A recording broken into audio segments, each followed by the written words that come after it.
every one of you for coming out today to pay honor to the men and women that have proudly served over the 106-year history of Truck Company 10. Nice call. For many of us standing before you, it's both a sad and a tragic day as we witness the closing of yet another fire company. I've been on the Milwaukee Fire Department for 19 years, many of which I've served on the Fire Rescue Awards Committee.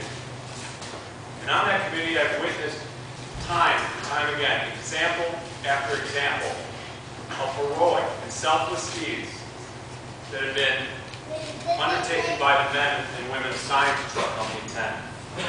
And today, before some of our other speakers go, I'd like to read one such example. Just an ordinary example of something that I've seen countless times.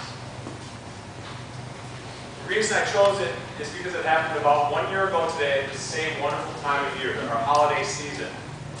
And the second reason I chose to read this is that as a captain on the fire department, I'm fearful that the events that I'm going to read, the frequency of such events, are going to be diminished come tomorrow morning when Truck 10 is no longer in service.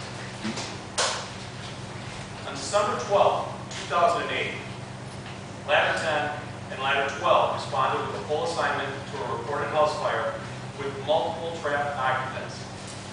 Engine 18, arriving only seconds before other apparatus, confirmed a working fire on the second floor of a two-story home located at 932 East Hadley Street. Bystanders echoed the initial report of 2 adults and 1 child trapped within the burning home.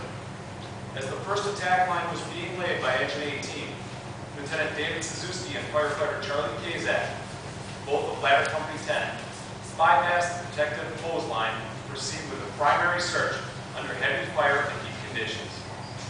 Upon reaching the rear of the structure, the pair discovered an unconscious adult. Working quickly, they removed the victim and resumed their desperate search. Shortly thereafter, the pair discovered a child in respiratory arrest buried under debris within a bedroom closet. Removal of this child occurred immediately. Because of the brave actions of these members, in addition to the Milwaukee Fire Department's very skilled paramedics, all victims were removed, resuscitated, and transported to area hospitals. As I said, I stand before you as a captain, as a citizen of Milwaukee, and as a father. And I'm not going to mince any words. I have an extreme amount of trepidation that the safety of my coworkers and the citizens might be impaired by what's going on today. I would like us all, when we walk out of here, to give a few moments thought to what's happening today. As I pass the podium on to Bobby Weber, President of Milwaukee Firefighters Local 213. Thank you all very much.